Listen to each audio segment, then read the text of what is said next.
ನಮಸ್ಕಾರ, ಸದಾನ್ ಬಾಬ್ನಿ ಯೂಟ್ಯೂಬ್ ವಾಹಿನಿಗೆ ಸ್ವಾಗತ. ಉಮೇಶ್ ಮಲ್ಕನ್ ಅವರು ನಮ್ಮ ಸ್ಟುಡಿಯೋಗೆ ಬಂದ್ದಾರೆ. ಅವ್ರು ಏನಾದ್ರು ಒಂದು ಸಮಸ್ಯೆಯನ್ನು ತೆಗೆದುಕೊಂಡು ಬಂದ್ದಾರೆ. ನಾವು ಅನೇಕ ಸಲ ಹೇಳಿದ್ದೇವೆ, ನಿಮ್ಮದೇನಾದ್ರು ತಕರಾರಿದ್ರೆ, ನೀವೇನೋ ಸಮಾಜ ಸೇವಕರಿದ್ದರೆ ಅಥವಾ ಯಾವುದೋ ಕಲೆಗಾರಿದ್ರೆ, ಕಲಾವಿದರಿದ್ದರೆ ಎಲ್ಲರೂ ಬಂದು ಇಲ್ಲಿ ಸಂದರ್ಶನ ಕೊಡ್ಬೋದು. 855-314-2323ಗೆ ನಾವು ಎಷ್ಟೋ ಸಲ ಹೇಳಿದ್ದೇವೆ. ಇಲ್ಲಿ ಬಂದು ನಿಮ್ಮ ನೋವುಗಳನ್ನು ಹೇಳ್ಕೊಬೋದು. ಕಣ್ಣಿಲ್ದವರು ಅಲ್ಲಿ ಬಂದಿರ್ತಾರೆ, ಕಿಡ್ನಿ ಫೇಲ್ಯೂರ್ ಆಗಿತ್ತು, ಅವ್ರಿಗೂ ಕೂಡ ಅನೇಕ ಒಂದು ಸಹಾಯ ಸಹಕಾರವನ್ನು ನಾವು ಮಾಡಿಲ್ಲ. ನಾವು ಕೇವಲ ಸಂದರ್ಶನ ಮಾಡಿ ಕೆಲವು ಶ್ರೀಮಂತರಿಗೆ ಹೇಳಿದ್ದೇವೆ, ಇವರಿಗೆ ಅನ್ಯಾಯ ಆಗಿದೆ, ಇವರಿಗೆ ಸರಿಪಡಿಸಂತೆ ಪೊಲೀಸ್ ಡಿಪಾರ್ಟ್ಮೆಂಟಿಗೂ ವಾರ್ನಿಂಗ್ ಕೊಟ್ಟಿದ್ದೇವೆ. ಅನೇಕ ವಿಡಿಯೋಗಳನ್ನು ಸಾರ್ವಜನಿಕ ಪರವಾಗಿ ನಾವು ಮಾಡ್ತೇವೆ ಮತ್ತು ಪುಕ್ಕಟ್ಟಿದ್ದು ಫ್ರೀಯಾಗಿ ನಾವು ಮಾಡ್ತೇವೆ. ಯಾವುದೂ ದುಡ್ಡಿಲ್ಲ, ಏನೂ ಇಲ್ಲ. ಇವರು ಕೂಡ ಮಲ್ಕನ್ ಅವರು ಬಂದಿದ್ದಾರೆ, ನನಗೊಂದು ಸಮಸ್ಯೆ ಆಗಿದೆ, ಆ ಸಮಸ್ಯೆ ಹೇಳ್ಕೊಳ್ಳೋಕೆ ಬಂದಿದ್ದಾರೆ. ಆ ಸಮಸ್ಯೆ ನಿಮಗೂ ಕೂಡ ಆಗಿರ್ತಿತ್ತು. ಅದಕ್ಕೆ ನಾವು ಕಲಾವಿದ ಬರ್ರಿ, ಭಜನೆ ಮಾಡೋರು ಬರ್ರಿ, ತಬಲಾ ಮಾಡೋರು ಬರ್ರಿ, ಎಲ್ಲರೂ ಬರ್ರಿ. ಯಾಕಂದರೆ ಇದು ಏನು ಯೂಟ್ಯೂಬ್ ವಾಹಿನಿ ಇದೆ, ಅದು ಬಡವರ ಪರವಾಗಿದೆ. ನಿಮಗೆಲ್ಲ ಒಂದು ಸಂದರ್ಶನಕ್ಕೆ ಹೋಗ್ಬೇಕಾದ್ರೆ ಇಷ್ಟು ದುಡ್ಡು ತೆಗೆದುಕೊಂಡು ಬಾ ಅಂತ ಹೇಳ್ತಾರೆ. ಒಂದು ಎಡಿಷನ್ಗೆ ತೊಗೊಬೇಕಾದ್ರೆ ಏನೋ ಒಂದು ಕಂಡೀಷನ್ ಆಗ್ತದೆ. ಇಲ್ಲಿ ಏನೂ ಇಲ್ಲ, 9 ಗಂಟೆಗೆ ಬರೋದು, ನಂತರ ನೀವು ಒಂದು ದಿವಸ ಮೊದಲು ಅಪಾಯಿಂಟ್ಮೆಂಟ್ ತೆಗೆದುಕೊಂಡು ಬರ್ಬೇಕು. ಅನೇಕ ಸಕ್ರೆ ಫ್ಯಾಕ್ಟ್ರಿ ಪ್ರಾಬ್ಲಮ್ಗಳು ಇರ್ತಾವೆ, ತೂಕದಲ್ಲಿ ಮೋಸ ಆಗಿರ್ತೈತಿ. ನೀವು ಅಲ್ಲೇ ಫೋನ್ ಮಾಡಿ ಹೇಳ್ತಾರೆ, ನಿಮಗೆ ದೊಡ್ಡ ಪ್ರಮಾಣದಲ್ಲಿ ಹಂಚಿಕೆ ಆಗಿರ್ತೈತಿ ಮನೆ, ಅದನ್ನು ಬೇರೆಯವ್ರು ಲೂಟಿ ಮಾಡಿರ್ತಾರೆ. ಕೆರೆ ಒತ್ತುವರಿ ಆಗಿರ್ತೈತಿ, ಗೋಮಾಳ ಹೊಡೆದಿರ್ತಾರೆ.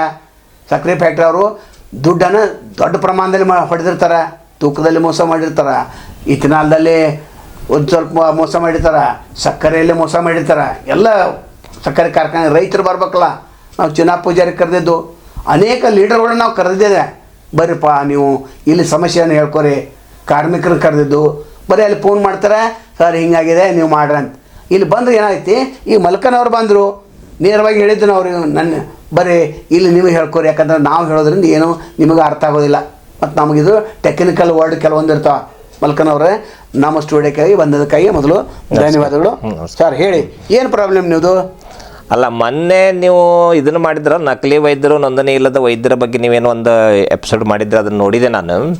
ಸೊ ಈಗ ನಕಲಿ ವೈದ್ಯರ ಬಗ್ಗೆ ಮಾಡ್ಬೇಕಂತಂದ್ರೆ, ಈಗ ನನ್ನ ಒಂದು ಕೇಸ್ ಒಳಗೆ 2010 ಒಂದು ಆಕ್ಸಿಡೆಂಟ್ ಕೇಸ್ ಒಳಗೆ ವೈದ್ಯರು ನೋಂದಣಿ ಇಲ್ಲದೆ ಇದನ್ನು ಕೊಡ್ತಾರೆ ರೀ, ರೆಸಿಟ್ಗಳು ಕೊಡ್ತಾರೆ. ಆ ರೆಸಿಟ್ಗಳು ಫೇಕ್ ಇರ್ತಾವ, ಆದರೂ ಯಾರೂ ಕ್ರಮ ಜರುಗಿಸೋದಿಲ್ಲ. ಆಮೇಲೆ ಕೋರ್ಟಿಗೆ ಹೋದ್ರೆ ಕೋರ್ಟಿನವರು KMC ಆರ್ಡರು, KPM ಆರ್ಡರ್ಗಳನ್ನ ಕನ್ಸಿಡರ್ ಮಾಡೋದಿಲ್ಲ. ಅದಕ್ಕೆ ನಾನು ನಿಮ್ಗೆ ಕೇಳಿ ಬಯಸ್ತೀನಿ, ಯಾವಾಗ ಕೋರ್ಟಿನವರು KMC KPM ಆರ್ಡರ್ಗಳನ್ನು ಯಾವಾಗ ಕನ್ಸಿಡರ್ ಮಾಡೋಂಗಿಲ್ಲ ಅಂತಂದ್ಮೇಲೆ ನೀವು ಕಂಟ್ರೋಲ್ ಮಾಡೋದು ಇವತ್ತು ಕಠಿಣ ಅದಂತ ನನ್ನ ವಿಚಾರ ರೀ ಅದ್ರ ಬಗ್ಗೆ. ಅಲ್ಲ, ನಿಮಗೇನು ಅನ್ಯಾಯ ಆಗಿದೆ? ಅದೇ ಹೇಳಿದ್ನಲ್ಲ, 2010 ನಮ್ದು ಒಂದು ಗಾಡಿ ಆಕ್ಸಿಡೆಂಟ್ ಆಗೈತೆ ಅಂತ ಫೇಕ್ ಕೇಸ್ ನ್ಯೂಸ್, ಇದನ್ನ ಫೇಕ್ ಕಂಪ್ಲೇಂಟ್ ಮಾಡಿ, ಸುಳ್ಳು ಕಂಪ್ಲೇಂಟ್ ಮಾಡಿ ನಮ್ಮಿಂದ 4 ಲಕ್ಷ ರೂಪಾಯಿ ತಗೊಂಡ್ಕೊಂಡ್ರಿ. 4 ಲಕ್ಷ ರೂಪಾಯಿ ಕೋರ್ಟ್. ಯಾರು ತೆಗೆದುಕೊಂಡ್ರು? ಪೂಜಾ ಗುಲ್ಬಾನಿ ಅನ್ನೋರು, ಎಲ್ಲವ್ರವರು ಟಳಕೊಡವ್ರಿ. ಅದು ನಮ್ಮ ಕೋರ್ಟ್ನಾಗ ಆರ್ಡರ್ ಆಯ್ತು. ಯಾಕಂದ್ರೆ ಇವ್ರು ಕೊಟ್ಟದ ರಸೀದಿಗಳನ್ನ ಕೋರ್ಟ್ ಖರೆ ಅಂತ ತಿಳ್ಕೊಂತಿರೋದನ್ನ, ಅದನ್ನ ವೆರಿಫಿಕೇಶನ್ ಮಾಡಲಿಲ್ಲ ಕೋರ್ಟ್. ಸೊ ಹಿಂಗೆ ಇವರು ನಕಲಿ ವೈದ್ಯರು, ನೋಂದಣಿ ಇಲ್ಲದ ವೈದ್ಯರು ರಿಸಿಟ್ ಕೊಟ್ಟು ಕ್ಲೇಮ್ ಮಾಡ್ಕೊಳಕತ್ರ ಅಂತಂದ್ರೆ ಇದು ಕಂಟ್ರೋಲ್ ಹೆಂಗೆ ಆಗೋದ್ರಿ? ಇದನ್ನ ನಮ್ಮಂಥವ್ರು ಏನು ಮಾಡೋದಂತ ಪರಿಸ್ಥಿತಿ ಒಳಗೆ ಇದು ಪ್ರಶ್ನೆ ಉದ್ಭವ ಆಗತ್ತೆ. ಇದು ಅಲ್ಲ, ಅಸಲಿ ಮತ್ತು ನಕಲಿ ಅಂತ ನೀವು ಹೆಂಗೆ ಕಂಡು ಹಿಡ್ರಿ ಅಂತ? ಅಸಲಿ ನಕಲಿ ಅನ್ನೋದು KMC ದವ್ರು ಕಂಡು ಹಿಡಿದು ಆರ್ಡರ್ ಮಾಡಿದ್ದೈತ್ರಿ, ನಾನೇನು ಕಂಡು ಹಿಡಿದಿಲ್ಲ ಅದನ್ನ. KMC ಆರ್ಡರ್, KPM ಆರ್ಡರ್ ಅಂದ್ರೆ DC ಚೇರ್ಮನ್ ರೀ, ಅವ್ರ ಇದ್ರಾಗ ತಾಸುಗಟ್ಲೆ ಅದು ಡಿಸ್ಕಷನ್ ಆಗಿ ಆರ್ಡರ್ ಆಗಿದ್ದೈತ್ರಿ. ಅದನ್ನ ಅವ್ರು ಕನ್ವಿಕ್ಷನ್ ಮಾಡಿದ್ದೈತಿ. ಕನ್ವಿಕ್ಷನ್ ಮಾಡಿದ ಮೇಲೆ ಅವ್ರು ಜೈಲಿಗೆ ಹಾಕೋರು ಯಾರು? ಇದು ಪ್ರಶ್ನೆ ಐತಿ. ಇವತ್ತು ಕನ್ವಿಕ್ಷನ್ ಮಾಡಿದ್ರೆ DC ಅವರು, ಕರೆ ಜೈಲಿಗೆ ಹಾಕೋರು ಯಾರು? ಅದ್ರ ಕೋರ್ಟ್ ಕನ್ಸಿಡರ್ ಮಾಡಂಗಿಲ್ಲ. ಯಾಕೆ KPM ಆರ್ಡರ್ ಕೋರ್ಟ್ ಕನ್ಸಿಡರ್ ಮಾಡಿತ್ತಂತಂದ್ರೆ, KPM ಅಂದ್ರೆ that is a quasi court ರೀ, ಉಪ ನ್ಯಾಯಾಲಯ ಅಂತೀವಿ ನಾವು ಅದಕ್ಕೆ. ಕ್ವಾಸಿ ಕೋರ್ಟ್ ಅದು, ಅದಕ್ಕೆ ನ್ಯಾಯಾಲಯದ ದರ್ಜೆ ಐತಿ. ಇವತ್ತು ಆ ಆದೇಶಗಳನ್ನು ನಾವು ಇವ್ರು ಕನ್ಸಿಡರ್ ಮಾಡವಲ್ರಿ ಇವತ್ತು ಕೋರ್ಟಿನವರು. ಆ ಆದೇಶಗಳನ್ನು ಈ ಕ್ವಾಸಿ ಕೋರ್ಟ್ KMC ಆರ್ಡರ್ ಇರುವಲ್ತಾಕ KPM ಆರ್ಡರ್ಗಳನ್ನು ಇವತ್ತು ಕೋರ್ಟಿನವ್ರು ಕನ್ಸಿಡರ್ ಮಾಡಿದ್ರಂತಂದ್ರೆ ಅರ್ಧಕ್ಕೆ ನೋಂದಣಿ ಇಲ್ಲದ ವೈದ್ಯರು, ನಕಲಿ ವೈದ್ಯರು ನಿಂತು ಹೋಗ್ಬಿಡ್ತಾರೆ. ಅಂದ್ರೆ ಕೋರ್ಟಿಗೆ ಹೋದ್ರೂ ನ್ಯಾಯ ಸಿಗಂಗಿಲ್ರಿ. ಹೆಂಗಿರೋದು? ಅದು ಹೇಳಿದ್ನಲ್ಲ, ಈ ಕೇಸಲ್ಲಿ ಏನಾಯ್ತು? ಅದೇ ಇದ್ನಲ್ಲ, ಈಗ KPM ಅವ್ರು ಆರ್ಡರ್ ಮಾಡ್ಯಾರ್ರಿ, ದವಾಖಾನಿನೂ ಬಂದಾಗಿ ಹೋಗೈತಿ, ಡಾಕ್ಟರ್ಗೆ 50,000 ರೂಪಾಯಿ ದಂಡ ಹಾಕ್ಯಾರ, ಆಮೇಲೆ ದವಾಖಾನಿಗೆ 25,000 ರೂಪಾಯಿ ದಂಡ ಹಾಕ್ಯಾರ, ಡಾಕ್ಟರ್ಗೆ ಇದನ್ನ ಹಾಕ್ಯಾರ್ರಿ, ಜೈಲ್ ಶಿಕ್ಷೆ ಮಾಡ್ಯಾರ. ಜೈಲ್ ಶಿಕ್ಷೆ ಮಾಡಿದ್ದನ್ನು ಕೋರ್ಟ್ ಇವತ್ತು ಕನ್ಸಿಡರ್ ಮಾಡ್ತಾ ಇಲ್ಲ ಡಾಕ್ಯುಮೆಂಟ್ಸ್. 3 ವರ್ಷ ಜೈಲ್ ಇದೆ. ಅವ್ರ ಇದನ್ನ ಅಂಕಿ ಸಂಖ್ಯೆ ಅಂಕಿ ಸಂಖ್ಯೆನ ನೋಂದಣಿ ಮಾಡಿಲ್ಲ, ಬಟ್ ಅವ್ರ ವಯಸ್ಸಿನ ಕನ್ಸಿಡರ್ ಮಾಡ್ಕೊಂಡು ಇದನ್ನ ಮಾಡ್ಯಾರ. ಬಟ್ ಇಂಥ ಎಷ್ಟೋ ಮಂದಿ ಕಡೆಯಿಂದ ಕ್ಲೇಮ್ ಮಾಡ್ಕೊಂಡು ಅವ್ರು ಇನ್ಶೂರೆನ್ಸ್ ಕಂಪ್ನಿಗಳಿಗೆ, ನ್ಯಾಯಾಲಯಗಳ, ಪೊಲೀಸ್ ಸ್ಟೇಷನ್ ಡಿಸಿಷನ್ಗಳಿಗೆ ಕೊಟ್ಟರು ಸಹ ಅದನ್ನ ಕನ್ಸಿಡರ್ ಮಾಡಂಗಿಲ್ಲ ಅಂತ ದೊಡ್ಡ ಮೋಸನ ಹಗರಣ ಅಂತಂತಂದ್ರೆ ಏನು ಅನ್ನಕ್ಕಾಗತ್ತೆ ಹೇಳ್ರಿ. ನಮ್ಮಂತವ್ರು ಎಷ್ಟು ಬಡ್ದಾಡಬಹುದು. ಈಗ 15 ವರ್ಷ ಆತ ನಾನು ಬಡ್ದಾಡಕತ್ತೀವತ್ತು. 15ನೇ ವರ್ಷ ಇವತ್ತು. 2010ರಿಂದ ಹಿಡಿದು 2025 15 ವರ್ಷ ಆತ್ರಿ ಇವತ್ತಿಗೆ. 2015ಕ್ಕೆ ನಾನು ಕೋರ್ಟಿಗೆ ಹೋಗೇನ್ರಿ. ಇದಕ್ಕೆ KMC ಅಪೀಲ್ ಮಾಡೇನ್ರಿ ನಾನು. 2018ಕ್ಕೆ ಡಾಕ್ಟರ್ ಅಪರಾಧಿ ಅಂತ ಮಾಡ್ಯಾರ. ಅದನ್ನ ಈ ಅಪರಾಧಿ ಮಾಡಿದ್ಮೇಲೆ 2022ಕ್ಕೆ DC 24ಕ್ಕೆ DC ಅವ್ರು ಆರ್ಡರ್ ಮಾಡ್ಯಾರ್ರಿ ಇದನ್ನ ಮಾಡ್ಬೇಕಂತ, ದವಾಖಾನಿ ಬಂದ್ ಮಾಡ್ಬೇಕಂತೇಳಿ. ಆಮೇಲೆ ದವಾಖಾನಿ ಬಂದ್ ಆಗೈತೆ. ಆಮೇಲೆ ಡಾಕ್ಟರ್ಗೆ ದಂಡ ಹಾಕ್ಯಾರ.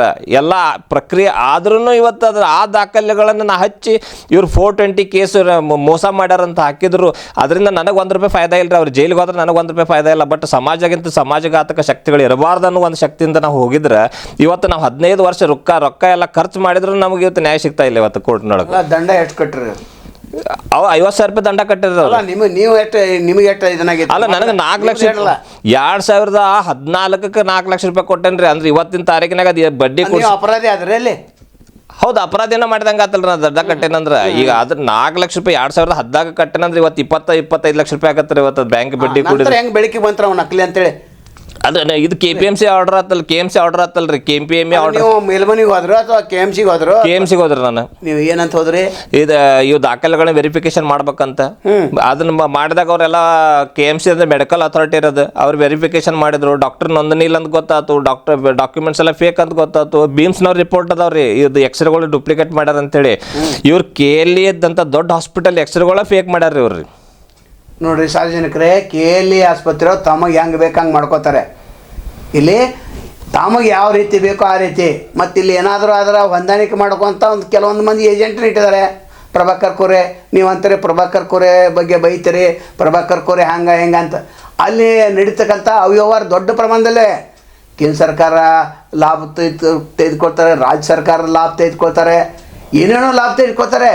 ಆದರೆ ಇವ್ರ ಮೇಲೆ ಒಂದು ಕೇಸ್ ಆಗಿಲ್ಲ. ಹಂಗೆ ನೋಡ್ರೆ ದಿವಸ ಒಂದು ಕೋರೆ ಮೇಲೆ FIR ಆಗ್ಬೇಕು. ಹಂಗೆ ಪರಿಸ್ಥಿತಿ ಇದೆ ಅಲ್ಲಿ. ಇಂಥ ಹೊತ್ತಿನಲ್ಲಿ ಇಲ್ಲಿ ಮಲ್ಕನವ್ರಿಗೆ ದೊಡ್ಡ ಅನ್ಯಾಯ ಆಗಿದೆ ಸರ್. ಮತ್ತೇನು ಇದು ಸಾರ್ವಜನಿಕರು, ಪೊಲೀಸರು ಮತ್ತು ಯಾರ್ಯಾರು ಎಚ್ಚೆತ್ತುಕೊಳ್ಬೇಕು ಅಂತ ಒಂದು ಸ್ವಲ್ಪ ಸಂದರ್ಶನ. ಇದು ಮೇನ್ ಅಂತಂದ್ರೆ ಇಂಥದ್ರ ಸರ್ಕಾರ ಎಚ್ಚೆತ್ತುಕೊಳ್ಬೇಕ್ರಿ.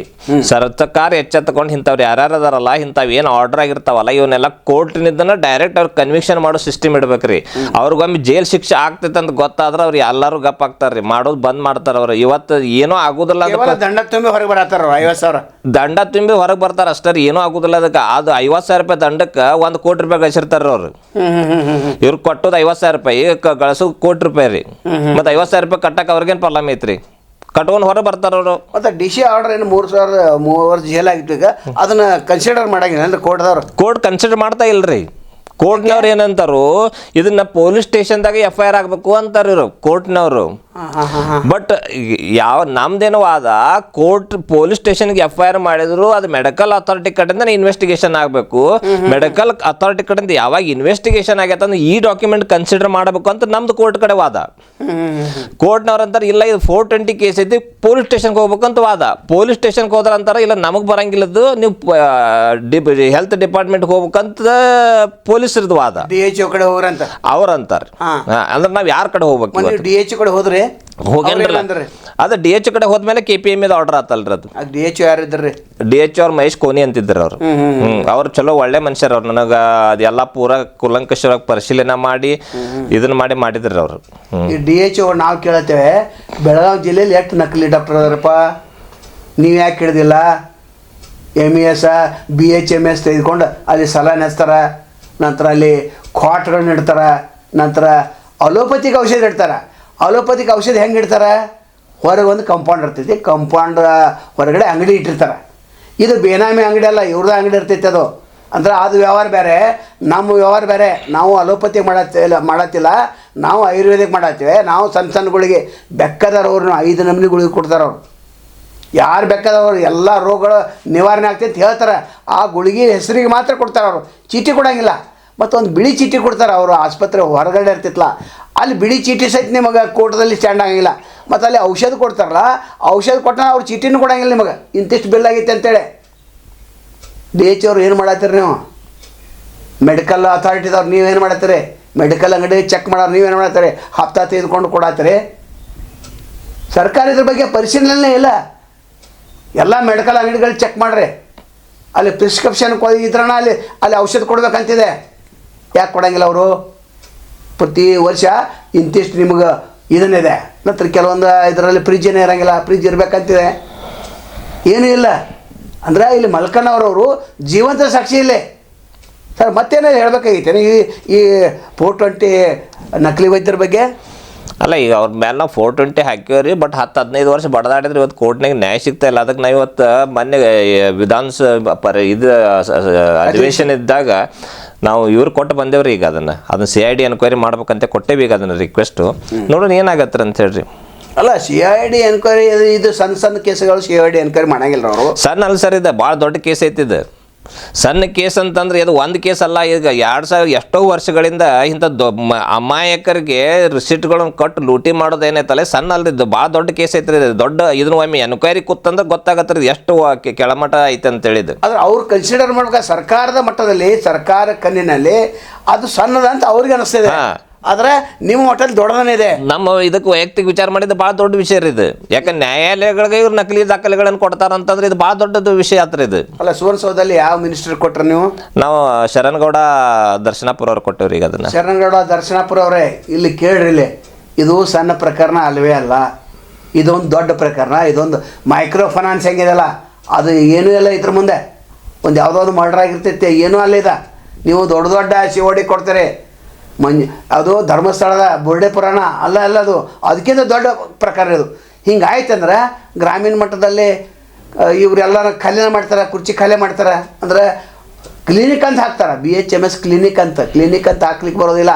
ಕ್ಲಿನಿಕ್ ಅಂತ ಹಾಕ್ಬೇಕಾದ್ರೆ ಆ MBBS ಆಗಿರ್ಬೇಕು, ಅದಕ್ಕೆ medical council certificate KMC registration ಬೇಕಾರೆ. ಅದಕ್ಕೆ KMC act 1961 I think 1961 KMC act ಇರ್ಬೇಕು. ನಾವೇನು ಕೇಳ್ತೇವೆ ವೈದ್ಯಕೀಯ ಸಚಿವರಿಗೆ, ನೀವು ಇದನ್ನು COD ಎನ್ಕ್ವೈರಿ ಯಾಕೆ ಕೊಡತ್ತಿಲ್ಲ? ಕೊಟ್ಟು ನೋಡ್ರಿ, ನಿಮ್ದು ಹೆಸರಾಗ್ತೈತೆ. ಅದು ನಜೀರ್ ಸಾಬ್ ಯಾವ ರೀತಿ ನೀರನ್ನು ಕೊಟ್ಟರು ಇಡೀ ಕರ್ನಾಟಕಕ್ಕೆ, ಹಂಗೆ ನೀವು ಸತ್ಯವನ್ನು ಕಂಡುಹಿಡಿದು ನಕಲಿ ವೈದ್ಯರ ಬರೀ ನಕಲಿ ವೈದ್ಯರ ಹಾವಳಿ ಹೆಚ್ಚಾಗಿದೆ, ನಕಲಿ ಹಾವಳಿ ಹೆಚ್ಚಾಗಿದೆ ಅಂತ ಅಂತಾರೆ. ಆದರೆ ಇವ್ರದ್ದು ಹೆಚ್ಚಾಕೋತ ನಡೆದಿಲ್ಲ, ಕಡಿಮೆ ಆಗಿದೆ. ಸರ್ಕಾರದವ್ರು ಪ್ರತಿ ಡಿಸ್ಟಿಕ್ ಕಮ್ಮಿ ಸರ್ ಮಲ್ಕಾಪುರ ಅವರೇ, ಕಮ್ಮಿ 200ರಿಂದ 300 ಜನ ಪ್ರತಿ ಡಿಸ್ಟಿಕ್ ಸಿಗ್ತಾರೆ ಅವ್ರು ಇಂಥವ್ರು. ಇದು ನಕಲಿ ವೈದ್ಯರ ಹಾವಳಿಗಿಂತ ನಕಲಿ ರಶೀದಿಗಳ ಹಾವಳಿ ದೊಡ್ಡದೈತ್ರಿ. ಇಲ್ಲಿ ನಕಲಿ ವೈದ್ಯರ ಅಂತಿಲ್ರಿ, ವೈದ್ಯರ ಕೊಡ್ತಾರ. ಅದನ್ನ ನಕಲಿ ಅಂತ ಹೇಳಕ್ಕಂಗಿಲ್ಲ, ನಾವು ವೈದ್ಯರನ್ನ ಕೊಟ್ಟದ್ದು. ಇವು ರಶೀದಿಗಳನ್ನ ನಮ್ಗೆ ಕೊಟ್ಟದ್ದು ಕೇಸ್ ಒಳಗೆ ವೈದ್ಯರೇ ಕೊಟ್ಟದ್ದು. ಅವಾಗ ಬರೀ ನೋಂದಣಿ ಇಲ್ಲ, ಮಹಾರಾಷ್ಟ್ರದ ನೋಂದಣಿ, ಕರ್ನಾಟಕದಾಗ ಪ್ರಾಕ್ಟೀಸ್ ಮಾಡೋದ್ರಿ ಇದು. ಇದರಿಂದ ಅವ್ರಿಗೆ ದೊಡ್ಡ ಲಾಭ ಅಂತಂದ್ರೆ ಇನ್ಶೂರೆನ್ಸ್ನಾಗ ಇವ್ರು ಎಷ್ಟು ಡಿಸಬಿಲಿಟಿ ಕೊಡ್ತಾರಲ್ಲ ಅಷ್ಟು ಕ್ಲೇಮ್ ಆಗ್ತೈತ್ರಿ ಅಲ್ಲಿ. ಆ ಡಿಸಬಿಲಿಟಿದಾಗ ಇವ್ರು ಶೇರ್.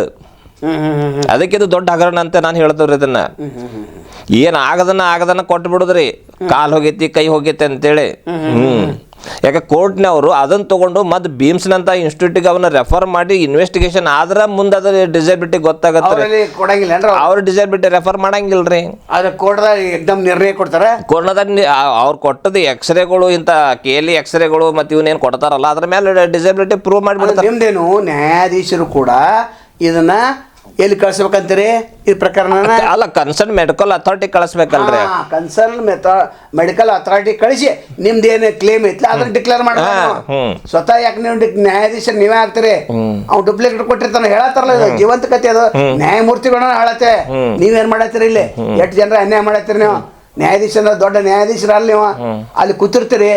ಕೂತಿಟ್ಟ ಜಜ್ಮೆಂಟ್ ಕೊಡ್ಬೇಕಂದ್ರೆ ಡಾಕ್ಟರ್ ಹೇಳಿಕೆ, ನಂತರ ಸರ್ಟಿಫಿಕೇಟ್ಸು, ನಂತರ ಆದಂಥ ಖರ್ಚ, ನಂತರ ಎಕ್ಸ್ರೇ, ಇವೆಲ್ಲ ಡೂಪ್ಲಿಕೇಟ್. ಡಾಕ್ಟರ್ ಡೂಪ್ಲಿಕೇಟಾ, ಎಕ್ಸ್ರೇ ಡೂಪ್ಲಿಕೇಟಾ, ರಿಸಿಟ್ ಡೂಪ್ಲಿಕೇಟಾ? ನೀವು ನಿರ್ಣಯ ತೆಗೆದುಕೊಳ್ತೀರ 4 ಲಕ್ಷ ಕೊಡು ಅಂತೇಳಿ. ಯಾವ ಆಧಾರ ಮೇಲೆ? ನಿಮ್ಮ ಪ್ರಕಾರ ಎಲ್ಲಿ ಹೋಗ್ಬೇಕ್ರದು ಪ್ರಕರಣ? ಅಲ್ಲ, BIMS ಐತಲ್ರಿ ಇದು Belagavi institute of medical science, ಅದು ಅಲ್ಲಿ ರೆಫರ್ ಮಾಡ್ಬೇಕ್ರಿ ಬೆಳಗಾವದವ್ರನ್ನೇ. ಇಲ್ಲಿ ಏನಾಗೈತಲ್ಲ ಅಲ್ಲಿ ಎಲ್ಲ ಡಿಪಾರ್ಟ್ಮೆಂಟ್ ಅದಾವ, ಅಲ್ಲಿ ರೆಫರ್ ಮಾಡಿ ಅದು ಏನಾಗೈತಿ ಅದು ಡಿಸಬಿಲಿಟಿ, ಎಕ್ಸ್ರೇ ವೆರಿಫಿಕೇಶನು, ಪ್ರಿಸ್ಕ್ರಿಪ್ಷನ್ಸು ಅಥವಾ ಡಿಸಬಿಲಿಟಿ ಅವ್ರಿಗೆ ಏನಾರ ಫ್ರ್ಯಾಕ್ಚರ್ ಆಗಿತ್ತು ಏನಾಗಿತ್ತು ಅಂದ್ರೆ ಅಲ್ಲಿ ಟೆಸ್ಟ್ ಮಾಡಿಸ್ಬೇಕ್ರಿ. ಟೆಸ್ಟ್ ಮಾಡಿ ಅದ್ರ ರಿಪೋರ್ಟ್ ತೊಗೊಂಡು ಅದನ್ನ ಮುಂದೆ ಡಿಸಬಿಲಿಟಿ ಮಾಡ್ಬೇಕು. ಬರೀ ಸರ್ಟಿಫಿಕೇಟ್ ಮೇಲೆ ಯಾರ್ದೋ ಒಬ್ಬರ ಮೇಲೆ ಕ್ಲೇಮ್ ಮಾಡಿದ್ರಂದ್ರೆ ಕ್ಲೇಮ್ ಅವ್ರು ತುಂಬತಾನಲ್ಲ ಆ ಮನುಷ್ಯ ಲಾಸ್ನೇ ಹೋಗ್ತಾನಲ್ರಿ. ಅದಕ್ಕೆ ಯಾರು ಜವಾಬ್ದಾರಿ? ಅಲ್ಲ, ನ್ಯಾಯಾಧೀಶರು ಮತ್ತೆ ಹೆಂಗೆ ನಿರ್ಣಯ ಹೆಂಗೆ ಕೊಟ್ರು ಅವರು? ಅದು ಪ್ರಶ್ನೆ ಐತ್ರಲ್ಲ. ಈಗ ಅದ ಪ್ರಶ್ನೆ ಹೇಳ್ತಾನಲ್ಲ, ಡಾಕ್ಯುಮೆಂಟ್ ಮೇಲೆ ಮಾಡ್ತಾರೆ, ಡಾಕ್ಯುಮೆಂಟ್ ವೆರಿಫಿಕೇಶನ್ ಆಗಿಲ್ಲಲ್ರಿ. ಡಾಕ್ಯುಮೆಂಟ್ ವೆರಿಫಿಕೇಶನ್ ಆಗ್ಬೇಕು ಅವ್ನು ಡಾಕ್ಯುಮೆಂಟ್ಸ್. ಅಲ್ಲ ಅದು ಕೊಡೋಕ್ಕಿಂತ ಮೊದಲ ಇವು ಒರಿಜಿನಲ್ ವೈದ್ಯೋ ಅಥವಾ ಡೂಪ್ಲಿಕೇಟ್ ವೈದ್ಯ ಅದೆಲ್ಲ check ಮಾಡಿ- ನ್ಯಾಯಾಧೀಶರು ಏನು ಪರಿಣಾಮ ಮಾಡಲಿಲ್ಲ ಮಾಡೇ ಇಲ್ರಿ. ನೋಡ್ರಿ ಇಂಥ ನ್ಯಾಯಾಧೀಶರು ಇರೋದ್ರಿಂದ ನ್ಯಾಯ ಹೆಂಗೆ ಸಿಗ್ತೈತದು ನಾವು ನ್ಯಾಯ ವ್ಯವಸ್ಥೆ ಇವತ್ತೆಲ್ಲ ಹದಗೆಟ್ಟು ಹೋಗೈತ್ರಿ. ಇವತ್ತು ನ್ಯಾಯ ಸಿಸ್ಟಮ್ಗಳು ಇದಾಗ್ಬಿಟ್ಟಾವ ಈಗ. ಯಾಕಂದ್ರೆ ಕೋರ್ಟ್ ಈ ನ್ಯಾಯಾಲಯದಾಗ ಏನಾಗ್ಬಿಟ್ಟದ, ಸುಪ್ರೀಂ ಕೋರ್ಟ್ನಾಗ ಆರೋಪಿ ಪರಾನು ಇವತ್ತು ಸೈಟೇಷನ್ಸ್ ಅದಾವ್ರಿ, ಆಮೇಲೆ ಅಪರಾಧಿ ಪರಾನು ಇದದವ್ರಿ. ಈಗ ಸೈಟೇಷನ್ಸ್ ಎರಡು ಪರ ಸೈಟೇಷನ್ಸ್ ಅದಾವ ಇವತ್ತು. ಸ್ಯಾನಿಟೈಸೇಷನ್ ಏನು ಅವ್ರ ಆರ್ಡರ್ಸ್ ಆಗಿರ್ತಾವಲ್ರಿ, ಅವ್ರ ಆರ್ಡರ್ ಆಗಿರ್ತಾವ, ಅದ ಕನ್ಸಿಡರ್ ಆಗಿರ್ತೈತಿಲ್ಲ ಆರ್ಡರ್ಸ್. ಅವು ಇಬ್ಬರು ಪರವಾಗಿ ಅದಾವ್ರ ಅವು. ಹಿಂಗಾಗಿ ಸುಪ್ರೀಂ ಕೋರ್ಟ್ದಾಗ ಅದ ಜಜ್ಮೆಂಟ್ ಇಲ್ಲಿ ಹಚ್ಚಿರ್ತಾರೆ, ಹಚ್ಚಿ ಬಿಡ್ತೇವೆ ಆರ್ಗ್ಯುಮೆಂಟ್ಗೆ ಹಚ್ಚಿ ಬಿಡ್ತೇವೆ ನಾವು ಅಲ್ಲಿ. ಅಂದ ತಕ್ಷಣ ಏನಾಗ್ಬಿಡ್ತೈತಿ, ಇದು ಕನ್ಸಿಡರ್ ಆಗ್ಬಿಡ್ತೈತ್ರಿ ಇದನ್ನ. ಎರಡು ಫೇವರ್ ಅದ ಇವತ್ತು, ಎರಡು ಫೇವರ್ ಅದ ಇವತ್ತು.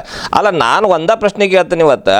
ಯಾವಾಗ ಮೆಡಿಕಲ್ ಅಥಾರಿಟಿ 3 ಅಥಾರಿಟಿ ಯಾವುದು, KPME, KMC, THO, taluk health officer investigation, ಇವು ಮೂರು ನನ್ನ ಕಡೆ ಇನ್ವೆಸ್ಟಿಗೇಷನ್ ರಿಪೋರ್ಟ್ ಇದ್ದಾಗ ಮತ್ತೆ ಪೊಲೀಸ್ ವೆರಿಫಿಕೇಶನ್ ಬೇಕು. ಮತ್ತೆ ಅವ್ರು ವೆರಿಫಿಕೇಶನ್ ಮಾಡಾರೇನ, ಮತ್ತೆ ಅವ್ರ ಕ್ವಾಲಿಟಿ ಏನೈತ್ರಿ? ಅಲ್ಲ, ಪೊಲಿಟಿಷಿಯನ್ ಕ್ವಾಲಿಫಿಕೇಶನ್ ಇರಂಗಿಲ್ಲ, ಮತ್ತೆ ವೆರಿಫಿಕೇಶನ್ ಇವ್ರ ಮೇಲೆ ಅವ್ರು ವೆರಿಫಿಕೇಶನ್ ಮಾಡಂತೇಳಿ ಅವು ನ್ಯಾಯಾಧೀಶರು ಹೇಳ್ತಾರಂದ್ರೆ ನ್ಯಾಯಾಧೀಶರು ಎಷ್ಟು ಬುದ್ಧಿ ಇದೆ ಅಂತ. ಅಲ್ಲ, ಇದು ಮುಂದೆ ಏನೋ ಬಿ ರಿಪೋರ್ಟ್ ಹಾಕ್ಬಿಡ್ತಾರೆ ಪೊಲೀಸ್ ಸ್ಟೇಷನ್ದವ್ರು. ಬಿ ರಿಪೋರ್ಟ್ ಹಾಕಿದ್ರೆ ಮತ್ತೆ ಎಸ್ಕೇಪ್ ಆದ. ಅಪರಾಧಿಗೆ ಶಿಕ್ಷೆ ಆಗುದು ಯಾವಾಗ ಅಂತ ನಾನು ಪ್ರಶ್ನೆ ಕೇಳ್ತೀನಿ. ಇಂಥ ಕೇಸ್ ಒಳಗೆ ಅಪರಾಧಿಗೆ ಶಿಕ್ಷೆ ಆಗುದು ಯಾವಾಗ? ಯಾಕೆ ಪೊಲೀಸ್ ವೆರಿಫಿಕೇಶನ್ ನೀವು ಯಾವಾಗ ಅಂತೀರಿ? 420 ಪೊಲೀಸ್ ವೆರಿಫಿಕೇಶನ್ ಪೊಲೀಸ್ ವೆರಿಫಿಕೇಶನ್ ಯಾರ ಕಡೆಯಿಂದ ಮಾಡಿಸ್ಬೇಕು? ಮೆಡಿಕಲ್ ಅಥಾರಿಟಿ ಕಡೆಯಿಂದ ಮಾಡಿಸ್ಬೇಕು. ಮೆಡಿಕಲ್ ಅಥಾರಿಟಿ ಕಡೆಯಿಂದ ಇನ್ವೆಸ್ಟಿಗೇಷನ್ ಆಗೈತಲ್ರಿ ನಮ್ಮ ಕೇಸ್ ಒಳಗೆ. ಯಾವಾಗ ಮೆಡಿಕಲ್ ಅಥಾರಿಟಿ ಕಡೆಯಿಂದ ಇನ್ವೆಸ್ಟಿಗೇಷನ್ ಆಗೈತೆ ಮತ್ತೆ ಇನ್ವೆಸ್ಟಿಗೇಷನ್ ಬೇಕು ಅದಕ್ಕೆ. ಹಿಂಗಾಗಿ 15 ವರ್ಷದ ಮೇಲೆ ಮೊನ್ನೆ ನಮ್ದು ಕೇಸ್ ಡಿಸ್ಮಿಸ್ ಆತ್ರಿ. ಅಪರಾಧಿ ಪಾರಾದ, ನಾವು ಸಿಕ್ಕೊಂಡಿವಿ. ಮತ್ತೆ ಅವ ನಿಮ್ಮ ಮೇಲೆ ಡಿಫಾಮೇಷನ್ ಕೇಸ್ ಮಾಡವ. ಅಲ್ಲ ಆಗೋದ ಹೇಳತ್ತ ನಿಮಗೆ. ಅಲ್ಲ ಆಗೋದು, ಅವ್ರು ವಿಚಾರ ಮಾಡಿದ್ರೆ ಆಗೋದಲ್ರದ. ಯಾಕಂದ್ರೆ ನಾವು ವಿಷಯ ಇದ್ರಾಗ ಹೇಳಿದ್ನಲ್ಲ ನಿಮಗೆ, ಸ್ಟಾರ್ಟಿಂಗ್ ಹೇಳಿದ್ನ, ಇದರಿಂದ ನನಗೆ ₹1 ಲಾಭ ಇಲ್ಲ. ಅವ್ರ ಜೈಲು ಶಿಕ್ಷೆಗೆ ಆದ್ರೆ ನಮ್ಗೆ ಏನು ಲಾಭ ಇಲ್ಲ. ಬಟ್ ಸಮಾಜದಾಗಿಂತ ಸಮಾಜ ಘಾತಕ ಶಕ್ತಿಗಳು ಇರಬಾರ್ದು ಅಂತ ನಮ್ದು ಹೋರಾಟ ಇದು. 15 ವರ್ಷಗಟ್ಲೆ ನಾವು ರೊಕ್ಕ ಹೋರಾಟ ಯಾಕೆ ಮಾಡ್ತೇವೆ? ಇವ್ರಿಗೆ ಶಿಕ್ಷೆ ಆಗಬೇಕು, ಇವ್ರು ಇಂಥದ್ದು ಮಾಡಬಾರ್ದು, ನಮ್ಮಂಗೆ ಮತ್ತೊಬ್ಬರಿಗೆ ತ್ರಾಸ ಆಗಬಾರ್ದು ಅದ್ರಿಗೆ ಮಾಡಿದ್ರು ಕೋರ್ಟಿನವ್ರು ಅಪರಾಧವನ್ನು ಕನ್ಸಿಡರ್ ಮಾಡ್ದನ್ನ ಬರೀ ಇದು ಇನ್ವೆಸ್ಟಿಗೇಷನ್ ಪೊಲೀಸ್ ಸ್ಟೇಷನ್ದಿಂದ ಆಗಬೇಕು ಅನ್ನೋದು ಒಂದು ದೃಷ್ಟಿಯಿಂದ ನಮ್ದು ಇದನ್ನು ಮಾಡಿದ್ರು ಅಂತಂದ್ರೆ ಇದು ಎಷ್ಟು ನ್ಯಾಯ? ನ್ಯಾಯಾಧೀಶರು ಇದನ್ನು ಗಮನಿಸಬೇಕು. ಏನು ಕೇಳತ್ತಾರೆ ನೀವು ಕೂಡ, ಎಲ್ಲಿ ನಕಲಿ ವೈದ್ಯರು ಎಲ್ಲಿದಾರ ಅವ್ರು ನಮ್ಮ ಊರು ಸಹಿತ ಯಾವ ಬೋರ್ಡ್ ಹಾಕಿದಾನ ಎಲ್ಲ ತಿಳಿಸಿರ ನಾವು DHO ಗಮನಕ್ಕೆ ತರ್ತೇವೆ. ಅಥವಾ ಜಿಲ್ಲಾಧಿಕಾರಿ ಒಂದು ಟಾಸ್ಕ್ ಫೋರ್ಸ್ ಇದೆ, ಅವ್ರು ಟಾಸ್ಕ್ ಫೋರ್ಸ್ ಅವ್ರು DHO ಕೊಡ್ತಾರೆ. DHO ಸಿಬ್ಬಂದಿ ಏನು ಮಾಡ್ತಾರೆ, ಅವ್ರು ಒಳ ಹೊಂದಾಣಿಕೆ ಮಾಡ್ಕೋತಾರೆ. ಅವರು ಏನು ಅಲ್ಲಿಂದ ಲೀಕ್ ಮಾಡ್ತಾರೆ, ಯಾರು ಬಂದಿರ್ತಲ್ಲ ಅವನ ಹೆಸರು ಲೀಕ್ ಮಾಡ್ತಾರೆ. ಅವ್ನು ಇದ್ದವನು ಡಾಕ್ಟ್ರ್ ಹುಡುಕಾಡ್ಕೋದು ಬರ್ತಾನೆ, ಹುಡುಕಾಡ್ಕೋದು ಬಂದ ನಮಗೆ ಅಡ್ಜಸ್ಟ್ಮೆಂಟ್ ಮಾಡ ಅಂತ ಹೇಳ್ತಾನೆ. ಅವ ಗೊತ್ತಾತಲ್ಲಿ ನಿಮಗೆ. ಆದರೂ ಕೂಡ ನಾವು ಯಾವ ಗ್ರಾಮದಲ್ಲಿ ನಕಲಿ ವೈದ್ಯರದ ಅವ್ರನ್ನ ಬಂಧಿಸ್ಬೇಕಂತ ನಾವು ಕೇಳ್ಕೊತ. ಅದು ಬಂಧಿಸ್ ಮಾಡೋರು ಯಾರು? ಮತ್ತು ಸುಮೋಟೋ ಪ್ರಕರಣವನ್ನ ದಾಖಲೆ ಮಾಡ್ಕೊಳ್ಬೋದಲ್ಲ ಪೊಲೀಸರು. ಅದು ಯಾಕೆ ಮಾಡಂಗಿಲ್ಲ? ಅವ್ರಿಗೂ ಅಥಾರಿಟಿ ಇದೆ ರೀ. ಸೋಮೋಟ ಐತ್ರಿ, ಬಟ್ ಅವ್ರೇನಂತಾರು ನಮ್ಗೆ ಇದ್ರ ವಿಷಯದಾಗ ಗೊತ್ತಾಗಿಲ್ಲ, ನೀವು ಹೆಲ್ತ್ ಡಿಪಾರ್ಟ್ಮೆಂಟ್ ಕಡೆಯಿಂದ ಬರ್ರಿ ಅಂತಾರ. ಹಂಗಿಲ್ರಿ ಅದ ಟಾಸ್ಕ್ ಫೋರ್ಸಲ್ಲಿ ಸರ್, ಟಾಸ್ಕ್ ಫೋರ್ಸಲ್ಲಿ DC ನೇತೃತ್ವ ಒಂದು ಟಾಸ್ಕ್ ಫೋರ್ಸ್ ಕಮಿಟಿ ಇದೆ. ಆ ಟಾಸ್ಕ್ ಫೋರ್ಸ್ ಕಮಿಟಿಯಲ್ಲಿ ಪೊಲೀಸ್ ಇನ್ಸ್ಪೆಕ್ಟರ್ ಇದಾನ, ಮೆಂಬರ್ ಅದನ್ರಿ. ಅವ್ನು ರೇಡ್ ಮಾಡ್ಬೇಕಂತ ಅವ್ನು ಪವರ್ ಕೊಟ್ಟಿದೆ. ಅವ್ ಯಾಕೆ ಸೋಮೋಟದಿಂದ ಪ್ರಕರಣವನ್ನು ದಾಖಲು ಮಾಡ್ಕೋತಾ ಇಲ್ಲ? ಪೊಲೀಸ್ ಸ್ಟೇಷನ್ ನೀವು ಪಪ್ಪಾಚಾರ್ಲಿ ಡೆಲ್ಟಾಗಳು ನೀವೇನು ಮಾಡತ್ತೀರಪ್ಪ? ಅಲ್ಲ, ಇದೇ ಕೇಸ್ ಒಳಗೆ 2017 ಕಂಪ್ಲೇಂಟ್ ಮಾಡೇನ್ರಿ ನಾನು, ಕಮಿಷನರ್ ಕಂಪ್ಲೇಂಟ್ ಮಾಡೇನಿ ನಾನು. ಕಮಿಷನರ್ ಇದ್ರು ಅವ ಡಿ ರೂಪಾ ಅಂತಿದ್ರು ಅವಾಗ. ಅವ್ರು ಏನ್ ಮಾಡಿದ್ರು, ಪೊಲೀಸ್ ಕನ್ಸರ್ನ್ ಪೊಲಿಟಿಷನ್ಗೆ ವೆರಿಫಿಕೇಶನ್ ಮಾಡಂತ ಕಳಿಸಿದ್ರೆ ಕನ್ಸರ್ನ್ ಪೊಲಿಟಿಷನ್ದವ್ರು ಉತ್ತರ ಕೊಟ್ಟರಿ, ಇಲ್ಲ ಇದು ನಮ್ಗೆ ಬರಂಗಿಲ್ಲ, ನೀವು ಆರೋಗ್ಯ ಇಲಾಖೆಗೆ ಸಂಪರ್ಕ ಮಾಡ್ರಿ ಅಂತೇಳಿ. ಹಂಗೆ ಕೊಡ್ಲಿಕ್ಕೆ ಬರಂಗಿಲ್ಲ. ನಾವು PSI, CPI, DSP ಏನು ಕೇಳ್ಕೊತೇವೆ? ಅಲ್ಲ, ಇವತ್ತು ಅವ್ರು ಲಿಖಿತ ಕೊಟ್ಟಾರ ಅಂತಂದ್ರೆ ಅದಕ್ಕೆ ಏನಾರ ಒಂದು ಕಾರಣ ಇದ್ದೇ ಇರ್ತೈತ್ರಿ. ಅದಕ್ಕೆ ಈಗ ಅದನ್ನ ಅವ್ರ ಇಲಾಖೆಗೆ ಬರಂಗಿಲ್ಲ ಅಂತಂದ್ರೆ ಮತ್ತೆ ಯಾ ಇಲಾಖೆ? ಅಲ್ಲ, ಅವ್ರು ನೀವು ಶಿಸ್ತಿನ ಕ್ರಮ ಕೈಗೊಳ್ಬೇಕಿತ್ತಲ್ಲ ಸರ್. ಡಿ ರೂಪಾ ಅವರೇ, ನೀವು ಕೊಟ್ಟಂತ ಏನು ಇದೆ ಅದನ್ನ ಅವ್ರು ಫಾಲೋ ಮಾಡಿಲ್ಲ, ಇವ್ರು ನಮಗೆ ಮಿಸ್ಗೈಡ್ ಮಾಡತ್ತಾರ, ಇವ್ರನ್ನ ಸಸ್ಪೆಂಡ್ ಮಾಡಂತೆ ನೀವು. ಆ ಪಪ್ಪಾಚಾರ್ಲಿ ಡೆಲ್ಟಾ ಪಪ್ಪ ಅಂದ್ರೆ PSI, CPI, DS ಮೇಲೆ ಒಂದು ನೀವೆಲ್ಲಿ ಕೊಟ್ಟಿರ ಕಂಪ್ಲೇಂಟ್ ಕೊಟ್ಟಿರ ಅವ್ ಮನೆಗೆ ಹೋಗ್ತಿದ್ದವ, ಯಾಕಂದ್ರೆ ಫಾಲೋ ಮಾಡಂಗಿಲ್ಲ ಅಂತೇಳಿ. ಅಲ್ಲ, ಎಲ್ಲಕ್ಕಿತ್ತು ಹೆಚ್ಚಾಗಿ ನಾವು ಇವತ್ತು ನ್ಯಾಯಾಲಯಕ್ಕೆ ಹೋದ್ರೆ ನ್ಯಾಯ ಸಿಗುವಲ್ತು. ಇದು ಕೋರ್ಟ್, ಇದು ಪೊಲೀಸ್ ಸ್ಟೇಷನ್ಗೆ ಹೋದ್ರೆ ಮತ್ತೆ ನ್ಯಾಯಾಲಯಕ್ಕೆ ಹೋಗೋದಲ್ರಿ. ಅದು FIR ಅದು ಮತ್ತೆ ಅಲ್ಲೇ ಹೋಗೋದು, ಅಲ್ಲೇ ನ್ಯಾಯ ಸಿಗೋದಿಲ್ಲ. ಇವತ್ತು ಅಲ್ಲೇ ನ್ಯಾಯ ಸಿಗುದಿಲ್ಲ. ಅಲ್ಲ ಇಲಾಖಾ ತನಿಖೆ ನಡೆಸ್ತಾರ ಅವರು ಇಲಾಖಾ ತನಿಖೆ ಸರ್, ಸಸ್ಪೆಂಡ್ ಆಗ್ತಾನ್ರಿ. ಅಟ್ಲೀಸ್ಟ್ ಸಸ್ಪೆಂಡರ್ ಆಗಲ್ಲ ನಾವು ನಿಯಮಿತರಾಗ. CID ಎನ್ಕ್ವೈರಿ ಮಾಡ್ಲಲ್ರಿ, ಸಸ್ಪೆಂಡ್ ಆಗ್ತಾರ ಅವ್ರು. CID ಎನ್ಕ್ವೈರಿ ಮಾಡಿದ್ರೆ ಇದು ಒಂದು ಕೇಸ್ ಒಳಗಲ್ಲ, ಎಷ್ಟು ಅದಾರ ಎಲ್ಲರೂ ಸಸ್ಪೆಂಡ್ ಆಗ್ತಾರ್ರಿ. ವೈದ್ಯಕೀಯ ಸಚಿವರು ನಾವು ಈಗ ಕೇಳ್ತೇವೆ, ಇದ್ರ ಬಗ್ಗೆ ಯಾವ ರೀತಿ ತನಿಖೆ ಮಾಡೋರು, ನಿಮ್ಮ ನಂಬರ್ ಕೊಟ್ಟದ್ದು ಅಥವಾ ಏನಾದರೂ ಉಲ್ಲೇಖ ಮಾಡಿದ ಹೆಡ್ಡಿಂಗ್ ಏನಾದರೂ ಇದ್ರೆ ಹೇಳಲ್ಲ ಸರ್. ಅವು ನಿಮ್ಮ ವೈದ್ಯಕೀಯ ಶಿಕ್ಷಣ ಸಚಿವರಿಗೆ ಏನೇನು ಕೊಟ್ಟಿದ್ದಾರೆ ಅದು ಹೇಳಿ ನಾವು ಅವನಿಗೆ ಹೇಳಲ್ಲ ಅವ್ರಿಗೆ. ಅದನ್ನ ಹೇಳಕತ್ತಿ ಅಂತ ನ್ಯಾಯಾಲಯಗಳನ್ನ ನಕಲಿ ದಾಖಲೆಗಳನ್ನು ಕೊಟ್ಟು ನ್ಯಾಯಾಲಯಗಳನ್ನ ದಾಖಲೆಗಳನ್ನ ಪರಿಶೀಲಿಸ್ತಾ ಇಲ್ಲ. ಅದ್ರ ಸಲುವಾಗಿ ನೀವು ಅದನ್ನ ಈ ನಮ್ಮ ಕೇಸನ್ನು CID ಕೊಡಬೇಕು ಅಂತೇಳಿ ನಾವು ಇದನ್ನ ಮಾಡೇವ್ರಿ. ಈಗ ಅದಲ್ದ ಮೊನ್ನೆ KLE ಒಳಗೆ ಪೂಜಾ ಕಾಕತ್ಕರ್ ಅನ್ನೋರ ಬ್ರದರ್ ಒಬ್ರು ತೀರ್ಕೊಂಡ್ರು. ಆ ಪೇಷಂಟ್ಗೆ 30 ಲಕ್ಷ ರೂಪಾಯಿ ಬಿಲ್ ಮಾಡಿದ್ KLE, 30 ಲಕ್ಷ ರೂಪಾಯಿ ರೀ. ಅದ್ರ ಸಲುವಾಗಿ ಎರಡೂ ಕೇಸ್ಗಳು ಯಾಕೆ ಮೆಡಿಕಲ್ ನೆಗ್ಲಿಜೆನ್ಸ್ ಕೇಸ್ ಐತ್ರಿ. ಆಮೇಲೆ ಇನ್ನೊಂದು ಆಮೇಲೆ ಇನ್ನೊಂದು ದಕ್ಷತಾ ಹಾಸ್ಪಿಟಲ್ ಒಳಗೆ ಅನ್ರಿಜಿಸ್ಟರ್ಡ್ ಅದ್ರ ದಕ್ಷತಾ ಹಾಸ್ಪಿಟಲ್ ರಿಜಿಸ್ಟ್ರೇಷನ್ ಕ್ಯಾನ್ಸಲ್ ಆದ್ಮೇಲೆ ಒಂದು ಪೇಷಂಟ್ ಅಡ್ಮಿಟ್ ಮಾಡ್ಕೊಂಡು ಆ ಪೇಷಂಟ್ ತೀರ್ಕೊಂಡು ಹೋಗೈತೆ ಮೆಡಿಕಲ್ ನೆಗ್ಲಿಜೆನ್ಸ್ ಇಂದ. ಅದಕ್ಕಿಂತ ನನಗೆ DH ಆಫೀಸಲ್ಲಿ ಹೇಳಿರ ನಮ್ಮ ಕಡೆ ಬಾ ಅಂತ ಹೇಳಿದ್ರಲ್ಲ ಅವ್ರಿಗೆ, ಬಂದ ವಿವರಣೆ ಕೊಡ್ರಪ್ಪ, ಇಲ್ಲಿ ಸಂದರ್ಶನ ಕೊಡ್ರಿ, ಯಾರೇನು ನಿಮ್ಮ ಮಿಸ್ಟೇಕ್ ಐತಿ ಹೇಳಿದ್ರು. ಬರ್ಲಿಲ್ರಿ ಅವ್ರು ಬಂದಿಲ್ರಿ. ಅಲ್ಲ ಅಂದ್ರೆ ನಾ ಇಂಥ ಮಿಸ್ಟೇಕ್ ಇರೋದ್ರಿಂದ ಈ ನೆಗ್ಲಿಜೆನ್ಸ್ ಅದ ಮನುಷ್ಯನ ಜೀವಕ್ಕೆ ಕಿಮ್ಮತ್ ಬೆಲೆ ಇಲ್ಲೇನ್ರಿ. ಇವತ್ತು ದುಡ್ಡಿಗೆ ಬೆಲೆ ಐತೆ. ಇವತ್ತು ಅದಕ್ಕೆ ಮನುಷ್ಯನ ಜೀವಕ್ಕೆ ಬೆಲೆ ಐತಿ. ಇವತ್ತು ಜೀವ ಕಳ್ಕೊಂಡಾರ ಅವ್ರು ಇದ್ರಾಗದಾರ. ಅದನ್ನ CID ಎನ್ಕ್ವೈರಿ ಮಾಡ್ರಿ ಅಂತೇಳಿ ನಾವು ಮೊನ್ನೆ ದರ್ಶನಾಪುರ ಸಾಹೇಬ್ರು ಕೊಟ್ಟು ಬಂದಿವ್ರಿ. ಅದನ್ನ ಕೊನೆಯದಾಗಿ ನಾವು DHOಗೂ ಕೇಳ್ಕೊತೆ, ನಂತರ ಈ DC ಕೇಳ್ಕೊತೆ, ಎಷ್ಟು ಜನರ ಮೇಲೆ ನಕಲಿ ವೈದ್ಯರ ಮೇಲೆ ದಂಡ ಕಟ್ಟಿದ್ರಿ 50,000, ಎಷ್ಟು ಜನರು ನೀವು ಜೈಲಿಗೆ ಹಾಕಿರಿ, ಒಳ್ಳೇದು. ಇವ್ರು ಇಲ್ಲ ಅಂತೇಳಿ ಅಲ್ಲೇ MLAಗಳನ್ನ ಹಿಡ್ದಾರ, ಅವರು MP ಗಳನ್ನ ಹಿಡ್ದಾರ, ಗುಂಡಾಗಳನ್ನ ಸಹಿತ ಹಿಡ್ದಾರ. ಅವ್ರು ಯಾರಾದರೂ ಒಂದು ನಮ್ಮಂಥವ್ರು ಕಂಪ್ಲೇಂಟ್ ಕೊಟ್ರಂದ್ರೆ ಅವ ಮೊದಲ ವೈದ್ಯ ಬರ್ತಾನೆ, ಅಡ್ಜಸ್ಟ್ಮೆಂಟ್ ಮಾಡಂತಾನೆ. ಆ ಅಡ್ಜಸ್ಟ್ಮೆಂಟ್ ಆಗಲಿಲ್ಲ ಗುಂಡಾಗಳನ್ನ ಕಳಿಸ್ತಾನೆ. ಅವ್ರ ಕಡೆಯಿಂದ ಆಗಲಿಲ್ಲ ಅಂದ್ರೂ ಕೂಡ MLAಗಳನ್ನ ಹೇಳಿಸ್ತಾನೆ. ಅದು ಆಗಲಿಲ್ಲ ಅಂದ್ರೆ ಇವ್ರು ನಮ್ಗೆ ದುಡ್ಡು ಕೇಳಕ್ಕೆ ಬಂದಿದ್ರು, ಅದಕ್ಕೆ ಕೊಡಲಿಲ್ಲ ಅಂದ್ಕೊಂಡು ನಮ್ಮ ಮೇಲೆ ಕೇಸ್ ಹಾಕಿದಾರ ಅಂತೇಳಿ ಅವ್ರು ಹೇಳ್ತಾರೆ. ಅಂದ್ರೆ ವೈದ್ಯರು ಎಷ್ಟು ನಮೂನೆ ಆಟ ಆಡ್ತಾರಂದ್ರೆ 5-6 ನಮೂನೆ ಆಟ ಆಡ್ತಾರೆ. ಒಳ್ಳೇದು. ಇವ್ರು ಹೇಳಿದರು ಶಿಕ್ಷಾ ಮತ್ತು ದಂಡ ಅಂತಿದೆ, ಆಯಿತಾ, ಕಾನೂನದಲ್ಲಿದೆ, KMC ಆ್ಯಕ್ಟದಲ್ಲಿದೆ. KPME Karnataka private medical establishment authority. ಅದು ಕೇಸ್ ಇದೆ. ಅಲ್ಲಿ ಕೇವಲ 50,000 ದುಡ್ಡು ತೊಗೊಂಡ್ರಿ, ಶಿಕ್ಷೆ ಯಾಕಾಗಲಿಲ್ಲ? ದುಡ್ಡು ಅವ್ರು ಮತ್ತೆ ಇವ್ರು ಹೇಳ ಪ್ರಕಾರ 1 ಲಕ್ಷ ಕೋಟಿ ಗಟ್ಟಲೆ ಗಳಿಸ್ತಾರ ಅವ್ರ. ಅಲ್ಲ 50,000 ರೂಪಾಯಿ ದಂಡ ಭಾಳ ಅಲ್ಲಲ್ರಿ. ಇದು 1 ತಾಸಿನ ಇನ್ಕಮ್ ಇರೋದ ಡಾಕ್ಟರ್ದು. 1 ತಾಸಿನ ಇನ್ಕಮ್ 50,000 ರೂಪಾಯಿ. ಇವ್ರು ಚಾರ್ಜ್ ಮಾಡ್ತಾರೆ 50,000 ರೂಪಾಯಿ. ಎಷ್ಟು 10 ವರ್ಷದ ಪ್ರಾಕ್ಟೀಸಿಗೆ. ಅದಕ್ಕೆ 50,000 ರೂಪಾಯಿ ಅಲ್ಲ, ಅವ್ರಿಗೆ ಜೈಲು ಶಿಕ್ಷಣ ಮಾಡ್ಬೇಕಾಗಿತ್ತು. ಜೈಲು ಶಿಕ್ಷಣ ಮಾಡೋದಿಲ್ರಿ ಇವರು. ಇನ್ನು ಮುಂದೆ ನಕಲಿ ಡಾಕ್ಟರ್ ಹಾವಳಿ ತಡೆಗಟ್ಟಬೇಕಾದ್ರೆ ತಾವು DC ಅವರು ಇದೇನು 50,000 ಇದೆ, ಅದನ್ನು 5 ಕೋಟಿವರೆಗೆ ಮಾಡಬೇಕು ಅಂತೇಳಿ ಒಂದು ಬೇಡಿಕೆ. ಎರಡನೇ ಬೇಡಿಕೆ ಅಂದರೆ ಅವರು ಅದ್ರ ಜೊತೆಗೆ ನಿಮ್ಮದೇನು 3 ವರ್ಷ ಶಿಕ್ಷೆ ಇದೆ, ಅದು ಕೇವಲ ಪುಸ್ತಕದಲ್ಲಿ ಉಳಿಬಾರ್ದು. ನಾವು ಕೇಳ್ತೇವೆ, DC ಅವ್ರು ಕೇಳ್ತೇವೆ, ಸರ್ಕಾರಕ್ಕೆ ಕೇಳ್ತೇವೆ, ವೈದ್ಯಕೀಯ ಸಚಿವರು ಕೇಳ್ತೇವೆ, ಸಚಿವರೇ ಎಷ್ಟು ನಕಲಿ ವೈದ್ಯರನ್ನ ಹಿಡಿದ್ರಿ ಇಲ್ಲಿವರೆಗೆ, ಎಷ್ಟು ಮೇಲೆ ಪ್ರಾಸಿಕ್ಯೂಷನ್ ಚಾಲೂ ಇದಾವೆ, ಎಷ್ಟು ಮಂದಿ ದಂಡ ಕಟ್ಟಿದ್ರೆ ಅಂತ ಕೇಳಿದಾಗ ಕೇವಲ ನನಗನ್ನಿಸಿದೆ 5-10% ಅಷ್ಟಾಗಿದೆ.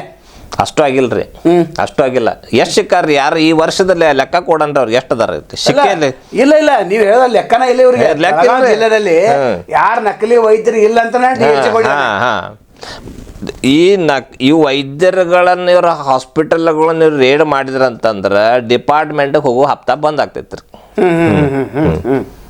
ಡಿಪಾರ್ಟ್ಮೆಂಟ್ ಇವ್ರದೇನು ಹಪ್ತಾ ಐತಲ್ರಿ, ಅದು ಹಪ್ತಾ ಬಂದ್ ಆಗ್ತೈತಿ.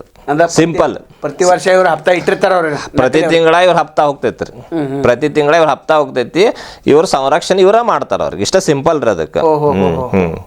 ಮತ್ತು ಮೆಡಿಕಲ್ ಅಂಗಡಿ ಅವರು ಕೂಡ ಎಲ್ಲಾರು ಎಲ್ಲ ಕಡೆ ಹಪ್ತಾ ಐತ್ರಿ ಇದು. ನಾನು ಇದು ಗಂಭೀರ ಆರೋಪ ಮಾಡ್ತೀನಿ, ಬಟ್ ಇಟ್ಸ್ ಟ್ರೂ ಫ್ಯಾಕ್ಟ್. ಕರಾಳ ಸತ್ಯ ಅಂತೀರ.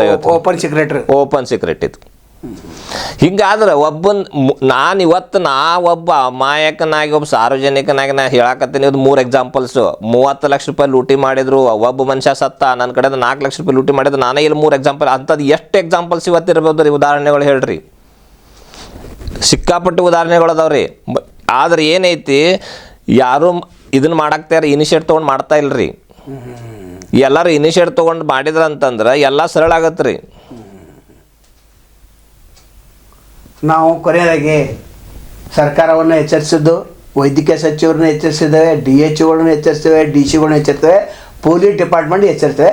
ನಕಲಿ ವೈದ್ಯರ ಹಾವಳಿಯನ್ನು ತಡೆಗಟ್ಟಲಿಕ್ಕೆ ನೀವು ಏನು ಮಾಡ್ತೀರಿ ಅನ್ನೋದು ಕಾದು ನೋಡ್ತೇವೆ. ಇನ್ನೊಂದು 8 ದಿವಸ ಇನ್ನೊಂದು ಸಂದರ್ಶನ ಮಾಡ್ತೇವೆ. ಆವಾಗ ನಿಮ್ಮದು ನಕಲಿ ಮತ್ತು ಅಸಲಿ ಸತ್ಯವನ್ನು ಜನರಿಗೆ ನಾವು ಬಹಿರಂಗಪಡಿಸ್ತೇವೆ. ಜನರಿಗೆ ಏನು ಒಂದು ನೀವು ತಿಳುವಳಿಕೆ ಅಲ್ಲ. ನಾನು ನಿಮ್ಗೆ ರಿಕ್ವೆಸ್ಟ್ ಏನು ಅಂತಂದ್ರೆ ನಕಲಿ ವೈದ್ಯರ ಹಾವಳಿ ಅಷ್ಟಲ್ರಿ, ನಕಲಿ ರಸೀದಿಗಳ ಹಾವಳಿನೂ ನಿಲ್ಲಬೇಕ್ರಿ. ರಸೀದಿಗಳ ಹಾವಳಿ ನಕಲಿ ವೈದ್ಯರಿಗಿಂತ ಡೇಂಜರ್ ಇರೋದು ನಕಲಿ ರಸೀದಿ. ಅಂದ್ರೆ MBBS ಇದ್ದವ್ರು ನಕಲಿ ಇದನ್ನ ಕೊಡ್ತಾರೆ. ನಕಲಿ ರಸೀದಿಗಳನ್ನ ಮೆಡಿಕಲ್ ಇನ್ಶೂರೆನ್ಸ್ ಕ್ಲೇಮ್ಸ್ ಎಲ್ಲ ಕೊಟ್ಟು ಬಿಡ್ತಾರೆ. ಇನ್ಶೂರೆನ್ಸ್ ಕ್ಲೇಮ್ ಸಲುವಾಗಿ ಅದನ್ನ ನ್ಯಾಯಾಲಯ ಕೊಟ್ಟು ಬಿಡುದ್ರಿ ಅದನ್ನ. ಸೊ ಇದು ನಿಲ್ಬೇಕು. ಅದು ಏನ್ರಿ ತಮ್ಮ ಹೆಸರು ಹಾಸ್ಪಿಟಲ್ ಹೆಸರು ಮೇಲೆ ಕೊಡಂಗಿಲ್ರಿ ಅವ್ರ, ಯಾವ್ದೋ ಅನ್ನೋನ್ ಹೆಸರು ಹಾಸ್ಪಿಟಲ್ ಮೇಲೆ ಕೊಡ್ತಾರ ಅವ್ರದ್ದು ದಾಖಲೆ. ಕೆಲಸ ಮಾಡುವ ಒಂದ್ ಕಡೆ ಇವ್ರು ಈಗ ದಕ್ಷತಾ ಹಾಸ್ಪಿಟಲ್ ಅವ್ರ ಸೈ ಫ್ರಾಕ್ಚರ್ ಕ್ಲಿನಿಕ್ ಅಂತ ಕೊಟ್ಟಾರ ಅವರು. ಅದು ಉಳುಕು ಸಲುವಾಗಿ ಅದು ರಿಜಿಸ್ಟ್ರೇಷನ್ ಇಲ್ಲ, ಇದು ರಿಜಿಸ್ಟ್ರೇಷನ್ ಇಲ್ಲ. ಡಾಕ್ಟರ್ ರಿಜಿಸ್ಟ್ರೇಷನ್ ಇಲ್ಲ, ದವಾಖಾನೆ ರಿಜಿಸ್ಟ್ರೇಷನ್ ಇಲ್ಲ. ಅದನ್ನ RTI ದಾಗ ನಾವು ಕೇಳಿದಾಗ ಹಾಸ್ಪಿಟಲ್ದವ್ರು ಹೇಳ್ತಾರೆ, ಇದು KPMA ದವ್ರು ಹೇಳ್ತಾರೆ ಈ ಹೆಸರಿನ ದವಾಖಾನೆನ ಕಂಡು ಬಂದಿಲ್ಲ ಬೆಳಗಾವದಾಗ ಅಂತೇಳಿ. ಅಂದ್ರೆ ಇಂಥದ್ದು ಕೊಟ್ಟು ಬಿಡೋದು ಕೋರ್ಟಿಗೆ ರೀ. ಇಲ್ಲಿ KL ಹೆಂಗೆ ಉಳ್ಕೋತಾರ ಅಂತಂದ್ರೆ ನಿಮ್ಗೆ ಹೇಳ್ತಾನೆ, KL ಹೆಂಗೆ ಉಳ್ಕೋತಾರಂದ್ರೆ ಇವರು KL ಆಪರೇಷನ್ ಆದ್ಯದ ಮಾಡಿರ್ತಾರ, ಅಲ್ಲಿ ರಿಸೀಟ್ ಕೊಡ್ತಾರ, ಪ್ರಭಾಕರ್ ಕೋರೆ ಚಾರಿಟೇಬಲ್ ಟ್ರಸ್ಟ್ ಅಲ್ಲಿ ದೇಣಿಗೆ ಕೊಡಿದ ಅಂತ. ಅಂದ್ರ ಇಲ್ಲಿ ಕೇಸ್ ಆಯ್ತಂದ್ರ KL ಮೇಲೆ ಆಯ್ತಂತಲ್ಲ, ನಿಮ್ಮ ರಿಸೀಟ್ ತೋರ್ಸಂತ್ರ ಅಲ್ಲಿ ಪ್ರಭಾಕರ್ ಕೋರೆ ಚಾರಿಟೇಬಲ್ ಟ್ರಸ್ಟ್ ಮೇಲೆ ಇದೆ. ಹಂಗ ನೀವು ಟ್ರಸ್ಟ್ ದಲ್ಲಿ ಇದು ಮಾಡ್ಕೊಂಡಿಲ್ಲ, ಹೌದಾ? ಕರೆಕ್ಟ್ ಇದಾರಲ್ಲ. ಅಂದ್ರೆ ದಾನಿಗಳು ಕೂಡ ಅವನ ದಾನಿಗಳ ಮತ್ತೊಂದೇನು KL ಅವ್ರು ಏನು ಮಾಡತ್ತಾರಂತಂದ್ರೆ ಇವರು ಒಂದು ಆಪರೇಷನ್ ಮಾಡ್ತಾರೆ, ಏನೂ ಹೇಳಂಗಿಲ್ಲ ಅವರಿಗೆ, 10,000 ರೂಪಾಯಿ ತಗೋತಾರೆ. ಅದು ಹೆಂಗೆ ತಗೋತಾರೆ ಅಂದ್ರೆ ಪ್ರಭಾಕರ್ ಕೋರೆ ಚಾರಿಟೇಬಲ್ ಟ್ರಸ್ಟ್ಗೆ ದಾನಿಗಳಿಂದ 10,000 ಬಂದಿದೆ, ರಿಸೀಟ್ ಓಪನ್ ಆಗಿ ಕೊಡ್ತಾ ಇದ್ದಾರೆ ಅವರು. ಅದರ ವಸೂಲಿ ಯಾಕೆ ಮಾಡಿರಿ ನೀವು? ದಾದಾಗಿರಿ ಮಾಡಿ ವಸೂಲಿ ಮಾಡ್ತಾರೆ. ಅಥವಾ ಕೊಡಲಿಲ್ಲ ಅಂದ್ರೆ ಪೇಷಂಟ್ ಹಂಗೆ ಇಟ್ಕೋತಾರೆ 2-3 ದಿವಸ. KL ಮೇಲೆ ಕೂಡ ಕ್ರಮ ಜರುಗಿಸುವಂತ ಹೇಳ್ತಾ ಇನ್ನೊಮ್ಮೆ KL ಬಗ್ಗೆ ಒಬ್ಬ ಅನುಭವಿಯನ್ನು ತೆಗೆದುಕೊಂಡು ನಾವು ಸಂದರ್ಶನ ಮಾಡ್ತೀವಿ. ನೀವು ಅನುಭವ KL ಅಂದರೆ ಇಡೀ ಕರ್ನಾಟಕ ಲಿಂಗಾಯತ್ ಎಜುಕೇಷನ್ ಸೊಸೈಟಿ ಇಲ್ಲ, ಪ್ರಭಾಕರ್ ಕೋರೆ ಹಿಟ್ಲರ್ ಸಹ ಆಡಳಿತಲ್ಲಿದೆ, ಅವರಿಗೆ ಏನೂ ಶಿಕ್ಷೆ ಆಗಿಲ್ಲ. ಹಂಗೆ ಮಾಡಿದ್ರೆ ದಿವಸ 1-2 FIR ಆಗಬೇಕು. ಇಲ್ಲಿ ಎಷ್ಟು ಸತ್ತಿದಾವೆ ಎಷ್ಟು ಬದುಕಿದಾವೆ ಅಂತ ಅದು RTI ಹಾಕಿದ್ರೆ ನಮಗೆ RTI ಸಂಬಂಧ ಬರೋಂಗಿಲ್ಲ ಅಂತಾರೆ. RTI ಬರೋದಿಲ್ಲ ಅವ್ರಿಗೆ. ಹೆಂಗೆ ಬರೋಂಗಿಲ್ಲ? ಅದು ಬರ್ತೈತೆ ಅದು. ಯಾಕಂದ್ರೆ RTI ಯಾವಾಗ ಬರೋಂಗಿಲ್ಲ? 10 ಇಲಾಖೆ ಗೌಪ್ಯತೆಯನ್ನು ಕಾಪಾಡುವಂಥ ಸೆಂಟ್ರಲ್ ಗೌರ್ಮೆಂಟು, ಸ್ಟೇಟ್ ಗೌರ್ಮೆಂಟು ಅಥವಾ ಕಾಂಟೈನ್ಮೆಂಟ್ ಇಲಾಖೆಯಲ್ಲಿ ಏನು ಬರ್ತಾರೋ 10 ಇಲಾಖೆಗೆ ಅಷ್ಟೇ RTI ಬರೋಂಗಿಲ್ಲ ರೀ. ಉಳಿದದ್ದು ಏನೋ ಇದು ಗೌರ್ಮೆಂಟ್ ಏಡೆಡ್ ಏನಿದಾವ್ರಲ್ಲ, ಪ್ರೈವೇಟ್ ಅಲ್ರಿ, ಗೌರ್ಮೆಂಟ್ ಏಡೆಡ್ ಏನು ಆಸ್ಪತ್ರೆಗಳ ಅವ್ರಿಗೆ ಬರ್ತೈತಿದು. ನಾವು ಗೌರ್ಮೆಂಟ್ದಾಗ ಏನು ಸಹಾಯ ತೊಗೊಂಡಿಲ್ಲ ಅವ್ರಿಗೆ ಬರೋಂಗಿಲ್ಲ ರೀ RTI. ಒಂದ ಸಿಂಪಲ್ ಹೇಳ್ಬೇಕಂದ್ರೆ ನಮ್ಮ ಸಪ್ತರ್ಷಿಗಳು ಏನು ದಾನ ಮಾಡಿ ನಮ್ಮ KL ಒಂದು ಕನಸು ಕಟ್ಟಿದ್ರು ಲಿಂಗಾಯತ್ ಸೊಸೈಟಿದು, ಆ ಕನಸು ಇವತ್ತು ಈಡೇರಲಿಲ್ಲ. ಇರಲಿ, ನಮ್ಮ ಇವತ್ತಿನ ವಿಷಯ ನಕಲಿ ವೈದ್ಯರ ಹಾವಳಿನ ತಡೆಗಟ್ಟಿದ್ದು. ಸರ್ ನಮ್ಮ ಜೊತೆ ಬಂದಿದ್ದಕ್ಕೆ ಸುದೀರ್ಘವಾದಂತೆ ಚರ್ಚೆ ಮಾಡಿದೆವು. ಇನ್ನೊಂದು 2-3 ತಾಸು ನಾವು ಚರ್ಚೆ ಮಾಡಬೇಕಾಗಿತ್ತು. ಆದರೆ ನೀವು ನಿಮ್ಮ ಕಡೆ ಇಂಟರ್ನೆಟ್ ಇರೋಂಗಿಲ್ಲ, ವೈಫೈ ಇರೋಂಗಿಲ್ಲ, ನೀವು ಬಂದ್ ಮಾಡ್ತೀರಿ, ನಮ್ಮದೇನೋ ಸುಮ್ಮನೆ ಟೈಮ್ ವೇಸ್ಟ್ ಆಗ್ತದೆ ಅಂತ ಹೇಳ್ತಾ ಸರ್ ನಮ್ಮ ಜೊತೆ ಬಂದಿದ್ರಿ, ಅನುಭವನ ಹಂಚ್ಕೊಂಡ್ರಿ. ಸಮಾಜ ಹೋರಾಟಗಾರರು ಕೂಡ ಭಾಳ ಎಚ್ಚೆತ್ತುಕೊಳ್ಳೋಂಥ ಕೆಲಸವನ್ನು ನೀವು ಮಾಡಿದಿರಿ.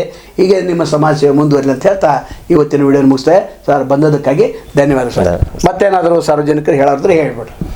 ಅದೇ ಹೇಳಿದ್ನಲ್ರಿ, ಈಗ ಇನ್ಶೂರೆನ್ಸ್ದು ಯಾವುದಾದ್ರೂ ಆಕ್ಸಿಡೆಂಟ್ ಕೋರ್ಟ್ ಕೇಸ್ ಆತಂತಂದ್ರೆ ಭಾಳ ಜಾಗರೂಕತೆಯಿಂದ ಇದನ್ನು ಮಾಡಬೇಕು, ಡಾಕ್ಯುಮೆಂಟ್ ವೆರಿಫಿಕೇಷನ್ಸ್ ಮಾಡಿಸ್ಬೇಕಂತ ಜನರಿಗೆ ಹೇಳೋಕ್ಕೆ ಇಚ್ಛಪಡ್ತೀನಿ. ನಮಸ್ಕಾರ.